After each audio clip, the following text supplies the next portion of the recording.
మునీంద్ర ఓపింపకు. మా రాజుగారి వలన జరిగిన యకృత్యం మీరు చెప్పగా మేము విరుచున్నాం. కాసేపు ఆలోచించడానికి సమయం ఏంటి మునీంద్ర? సత్యసంధుడు మహారాజు సత్యవర్మ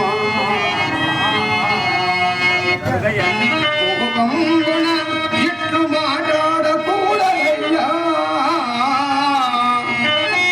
మంచమేకి కోపము మానుమయ్యా, జరిగినది చెప్పగా వింటిని, జరిగినది చెప్పగా వింటిని, శాంతము పొందుమయ్యా.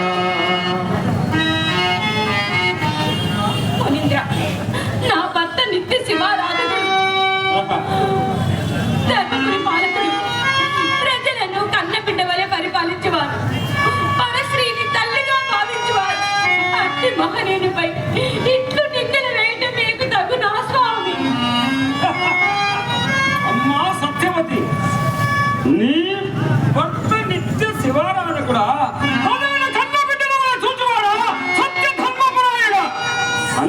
అంత మంచి పరిపాలకులతో కామవాద్యలో కన్నులు గారికి నా కుమార్తెపై చెరబట్టి కామవాద్య తీర్చుకున్నాడు.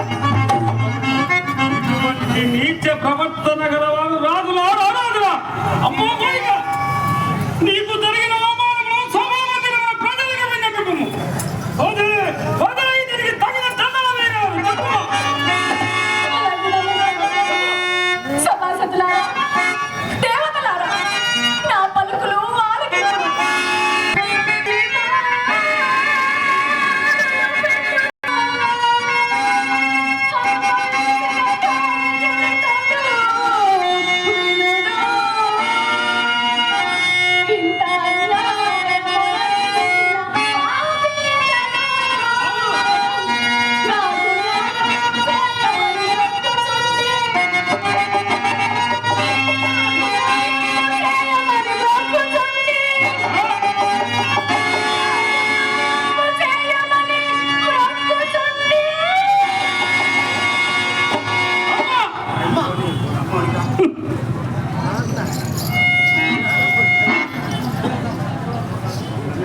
రాజా సత్యవర్మ గారు, మునీంద్రుని కుమార్తె మౌనిక చెప్పుతున్న మాటలు ఏదేనా? అసత్యం వెంబడి ధర్మమూర్తివి, ప్రజలను కన్నబిడ్డల వలె చూచు మహారాజు. ఈ స్త్రీ చెప్పుతున్న వాక్కులు నిజమేనా? ఇంతటి నింద తగునా తండ్రి? ప్రజల తండ్రిగాను పాలించుచుండెడు సత్యసంధుడితడు, సౌముడితడు,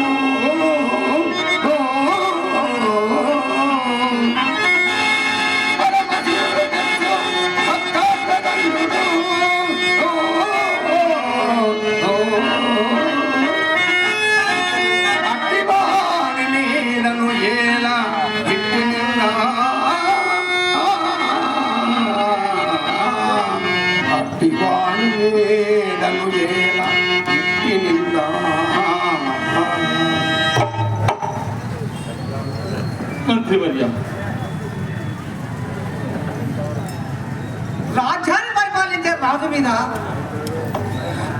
రాజ్యాన్ని పరిపాలించే రాజు మీద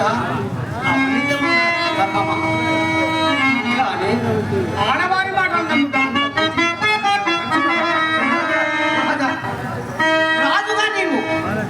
రాజుగా నీవు బాగా ఆలోచించమని అలా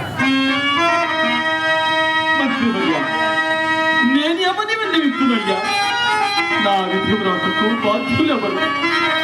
పరశ్రీని తల్లిగా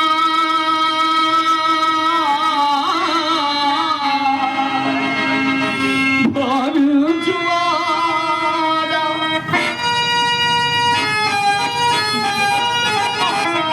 కామవాంఛలు లేని కరుణమయుని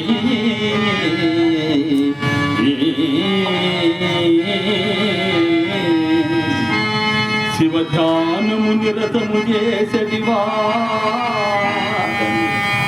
నాపై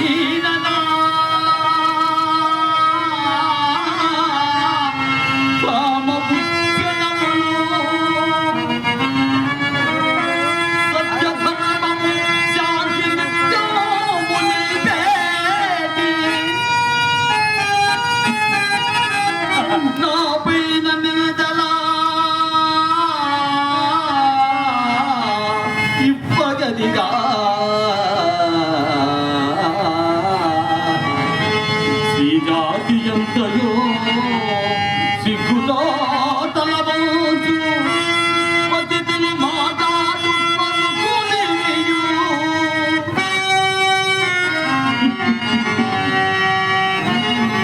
దేని పల్కు పల్కులు తీయని మాటలు ఆడవారు నిక్కమందులేమో పలుకులన్నీ విషతుల్యమయ్యే సమయం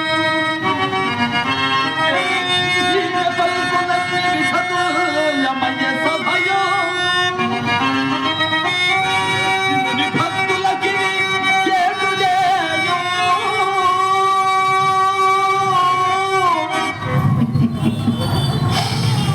శివుని భక్తులకి చేటు చేయు